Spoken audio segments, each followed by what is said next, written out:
Dan sekarang, tentang hal-hal yang kamu tuliskan kepadaku, adalah baik bagi laki-laki kalau ia tidak kawin. Tetapi mengingat bahaya percabulan, baiklah setiap laki-laki mempunyai istrinya sendiri, dan setiap perempuan mempunyai suaminya sendiri. Hendaklah suami memenuhi kewajibannya terhadap istrinya, demikian pula istri terhadap suaminya. Istri tidak berkuasa atas tubuhnya sendiri, tetapi suaminya.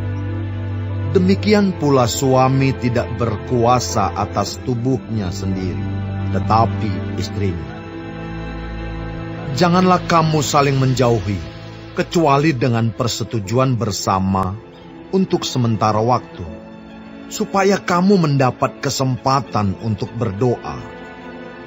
Sesudah itu hendaklah kamu kembali hidup bersama-sama, supaya iblis jangan menggoda kamu, karena kamu tidak tahan bertarak. Hal ini kukatakan kepadamu sebagai kelonggaran, bukan sebagai perintah. Namun demikian alangkah baiknya kalau semua orang seperti aku.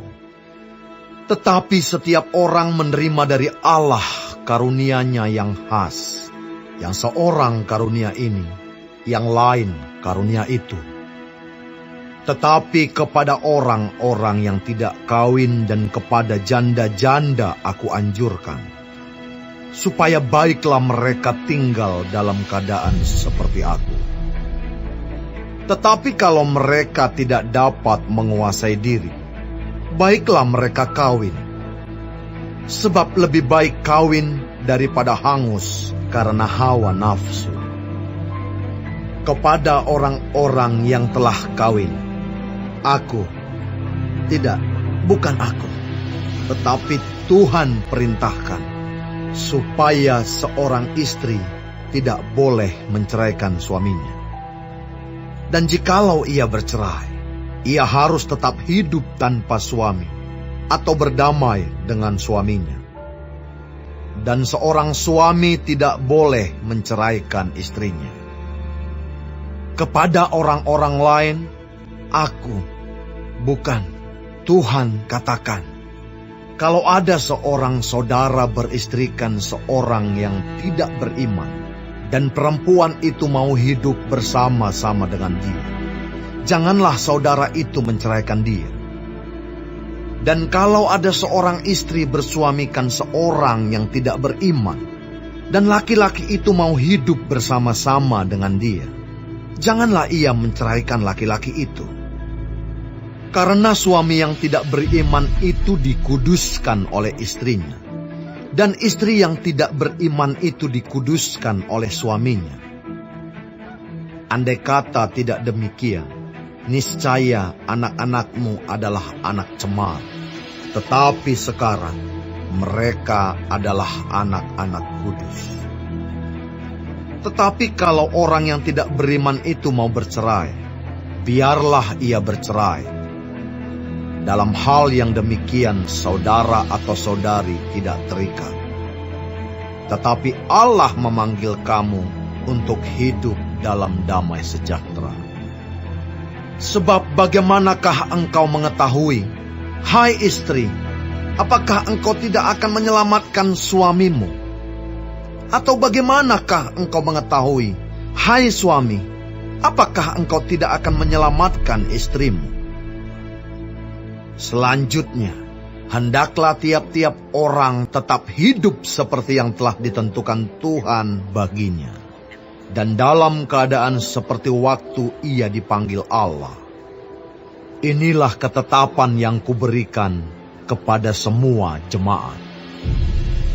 Kalau seorang dipanggil dalam keadaan bersunat, janganlah ia berusaha meniadakan tanda-tanda sunat itu.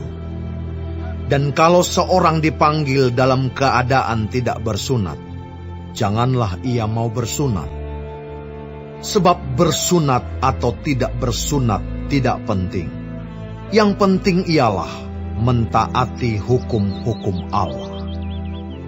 Baiklah tiap-tiap orang tinggal dalam keadaan seperti waktu ia dipanggil Allah. Adakah engkau hamba waktu engkau dipanggil? Itu tidak apa-apa. Tetapi jikalau engkau mendapat kesempatan untuk dibebaskan, pergunakanlah kesempatan itu. Sebab seorang hamba yang dipanggil oleh Tuhan dalam pelayanannya adalah orang bebas milik Tuhan. Demikian pula, orang bebas yang dipanggil Kristus adalah hambanya. Kamu telah dibeli dan harganya telah lunas dibayar. Karena itu janganlah kamu menjadi hamba manusia.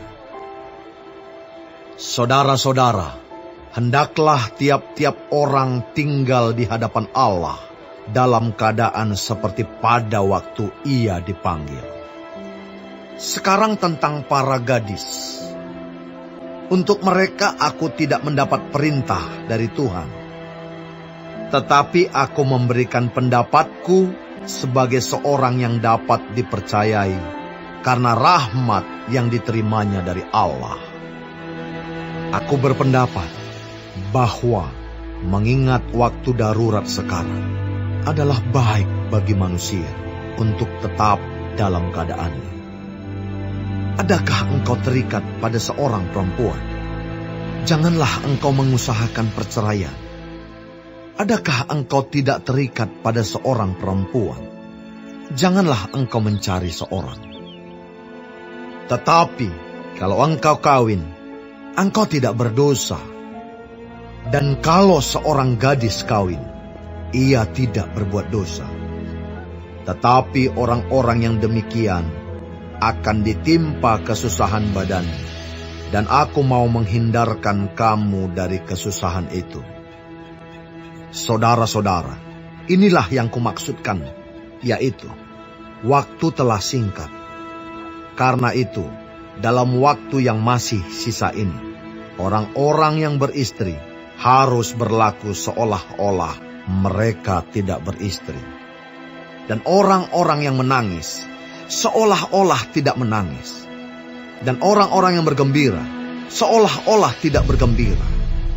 Dan orang-orang yang membeli seolah-olah tidak memiliki apa yang mereka beli.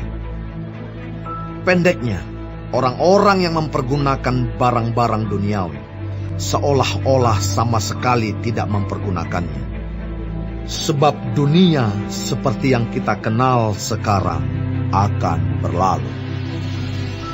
Aku ingin supaya kamu hidup tanpa kekhawatiran. Orang yang tidak beristri memusatkan perhatiannya pada perkara Tuhan, bagaimana Tuhan berkenan kepadanya. Orang yang beristri memusatkan perhatiannya pada perkara duniawi, bagaimana ia dapat menyenangkan istrinya. Dan dengan demikian, perhatiannya terbagi-bagi. Perempuan yang tidak bersuami dan anak-anak gadis memusatkan perhatian mereka pada perkara Tuhan, supaya tubuh dan jiwa mereka kudus. Tetapi perempuan yang bersuami memusatkan perhatiannya pada perkara duniawi, bagaimana ia dapat menyenangkan suaminya. Semuanya ini kukatakan untuk kepentingan kamu sendiri, bukan untuk menghalang-halangi kamu dalam kebebasan kamu, tetapi sebaliknya, supaya kamu melakukan apa yang benar dan baik, dan melayani Tuhan tanpa gangguan. Tetapi jikalau seorang menyangka bahwa ia tidak berlaku wajar terhadap gadisnya, jika gadisnya itu telah bertambah tua, dan ia benar-benar merasa bahwa mereka harus kawin, baiklah mereka kawin kalau ia menghendakinya. Hal itu bukan dosa. Tetapi kalau ada seorang yang tidak dipaksa untuk berbuat demikian, benar-benar yakin dalam hatinya dan benar-benar menguasai kemauannya, telah mengambil keputusan untuk tidak kawin dengan gadisnya, ia berbuat baik. Jadi orang yang kawin dengan gadisnya berbuat baik, dan orang yang tidak kawin dengan gadisnya berbuat lebih baik. Istri terikat selama suaminya hidup. Kalau suaminya telah meninggal, ia bebas untuk kawin dengan siapa saja yang dikehendakinya, asal orang itu adalah seorang yang percaya. Tetapi menurut pendapatku, ia lebih berbahagia kalau ia tetap tinggal dalam keadaannya. Dan aku berpendapat bahwa aku juga mempunyai Roh Allah.